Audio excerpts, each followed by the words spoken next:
Bismillahirrahmanirrahim. Assalamualaikum warahmatullahi wabarakatuh. Kami dari kelompok 3 akan membawakan materi yaitu landasan yuridis pendidikan.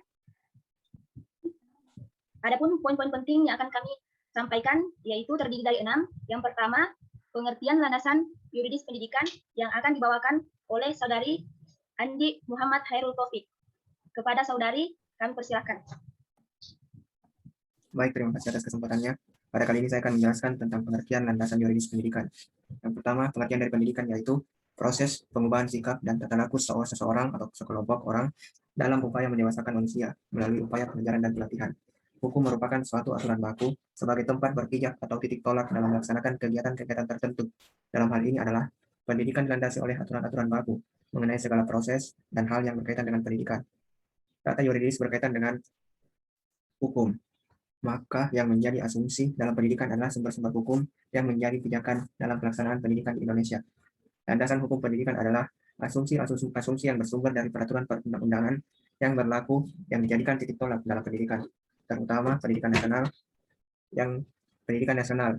Sedangkan menurut Made Pidata pada tahun 1997, landasan hukum diartikan sebagai suatu aturan baku, sebagai tempat berpijak dan titik tolak dalam melaksanakan kegiatan-kegiatan tertentu. Dalam hal ini adalah kegiatan pendidikan. Jadi, landasan hukum pendidikan adalah dasar atau fondasi perundang-undangan yang menjadi pijakan dan pegangan dalam pelaksanaan pendidikan di suatu negara. Dalam hal ini, aturan yang menjadi dasar hukum pendidikan di Indonesia. Sekian dari saya. Baiklah, materi kedua akan dibawakan oleh saya sendiri, yaitu hubungan antara pendidikan dan hukum. Di sini pendidikan didefinisikan sebagai usaha sadar dan terencana untuk mewujudkan suasana dan proses pengajaran dan pembelajaran agar peserta didik secara aktif mengembangkan potensi dirinya untuk memiliki kekuatan spiritual keagamaan, pengendalian diri, kepribadian, kecerdasan, akhlak mulia, dan keterampilan yang dibutuhkan oleh dirinya, masyarakat, bangsa, dan negara. Hukum sebagai tempat berpijak atau titik tolak dalam melaksanakan kegiatan-kegiatan proses pembelajaran tersebut. Cukup banyak kegiatan pendidikan yang dilandasi oleh aturan-aturan lain seperti aturan kurikulum, aturan cara mengajar, cara membuat persiapan, supervise, dan lain sebagainya. Di dalam pasal 2 dan 3 Undang-Undang Republik Indonesia Nomor 20 Tahun 2003 tentang Sistem Pendidikan Nasional, bahwa pemerintah menjamin terselenggaranya wajib belajar minimal pada jenjang pendidikan dasar tanpa dipungut biaya. Aturan ini mengindikasikan bahwa hukum itu menjamin hak warga negara untuk mendapatkan pendidikan. Jadi, adanya aturan hukum atau undang-undang tentang pendidikan menunjukkan begitu eratnya hubungan pendidikan dengan hukum, di mana pelaksanaan dan pengadaan pendidikan menjadi terlindungi dengan adanya hukum yang berlaku. Sekian dari saya, dan kami lanjutkan materi yang ketiga. Baik, adapun poin ketiga, yaitu landasan yuridis penyelenggaraan sistem pendidikan nasional. 1. Cita-cita pendidikan dan amanat. Undang-Undang Dasar Negara Republik Indonesia tahun 1945 mengenai penyelenggaraan sistem pendidikan nasional. Proklamasi Kemerdekaan Indonesia pada tanggal 17 Agustus 1945. Sehari setelah itu, pada tanggal 18 Agustus 1945, Panitia Persiapan Kemerdekaan Negara Indonesia atau PPKI menetapkan Undang-Undang 1945 sebagai konstitusi negara. Pada alinea keempat pembukaan Undang-Undang 1945, di sana tersurat dan tersirat cita-cita nasional di bidang pendidikan, yaitu untuk mencerdaskan kehidupan bangsa. Sehubung dengan ini, Pasal 31 ayat 3 Undang-Undang Dasar 1945 mengamanatkan agar pemerintah mengusahakan dan menyelenggarakan kehidupan bangsa yang diatur dengan undang-undang. Yang kedua, definisi pendidikan. Pendidikan nasional dalam sistem pendidikan nasional.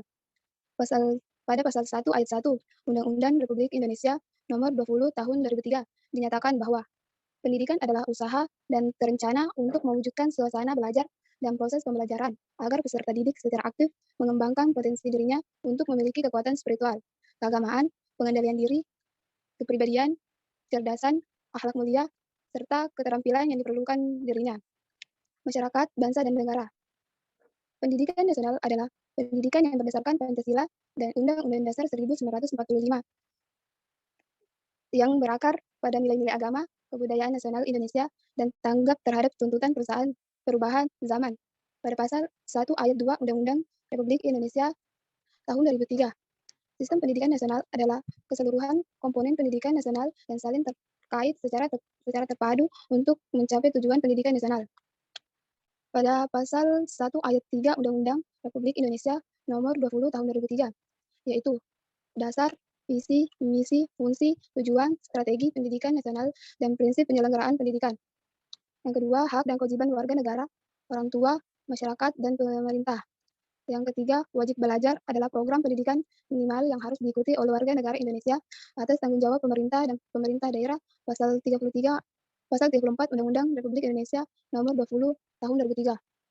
Baiklah, itulah tadi materi yang dibawakan oleh Saudari Rina Puji Astuti. Materi selanjutnya akan dibawakan oleh Saudari Nur Hafifah Jelani. Kepada Saudari disilakan.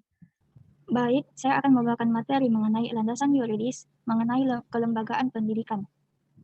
Berdasarkan Undang-Undang Dasar Republik Indonesia Nomor 2 Tahun 1989 tentang Sistem Pendidikan Nasional, kelembagaan pendidikan dapat dilihat dari segi jalur pendidikan dan program serta pengelolaan pendidikan.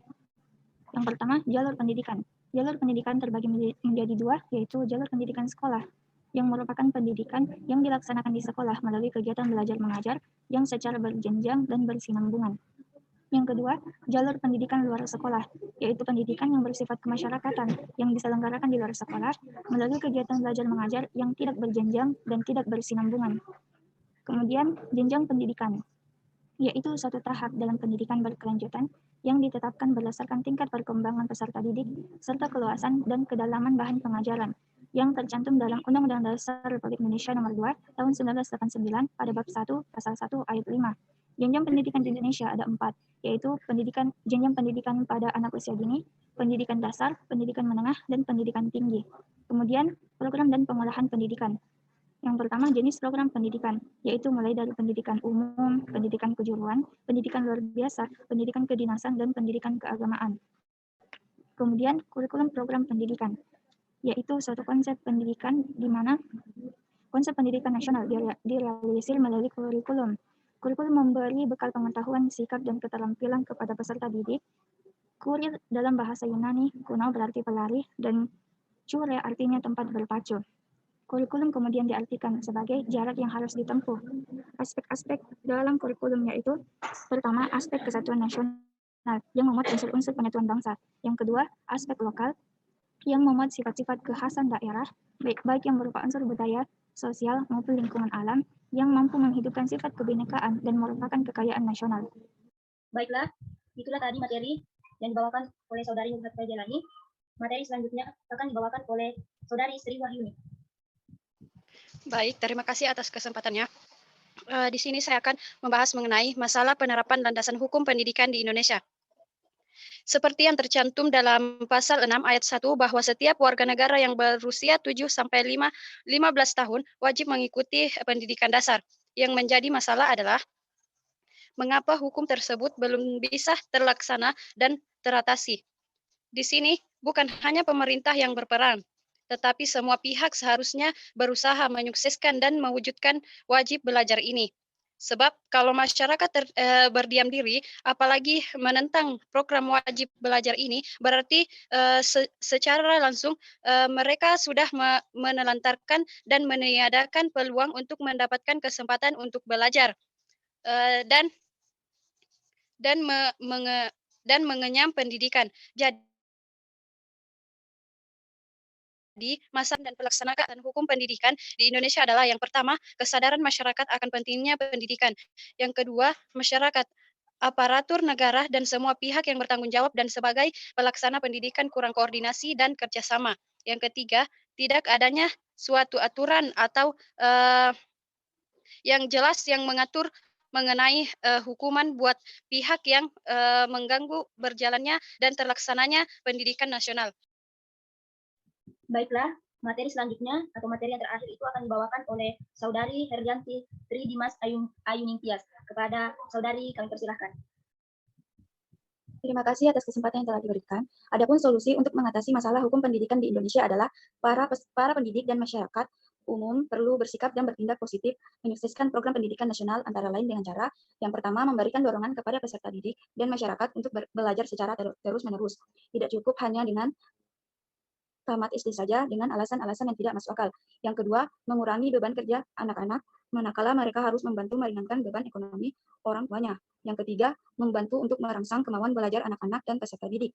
Yang keempat, memberikan pemahaman kepada masyarakat umum dan kepada semua pihak akan pentingnya pendidikan dan kerugian bila hidup tanpa pendidikan. Yang kelima, para pendidik harus bersedia berkorban dan meluangkan waktu demi berhasilnya proses dan tujuan pendidikan. Yang keenam, memberikan kesempatan belajar bagi anak yang berasal dari keluarga kurang mampu untuk mengikuti proses pendidikan, baik formal ataupun non-formal.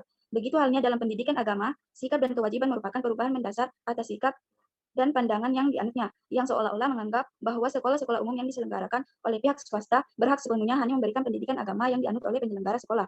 Anak didik hanya dianggap sebagai objek didik, tidak dipandang sebagai subjek didik sebagaimana kaum nasionalis sekuler yang merupakan warisan pendidikan kaum kolonialis Belanda dahulu. Baik, itulah tadi materi dari kelompok kami tentang landasan yuridis pendidikan. Lebih dan kurangnya mohon dimaafkan. Sekian dan terima kasih. Assalamualaikum warahmatullahi wabarakatuh.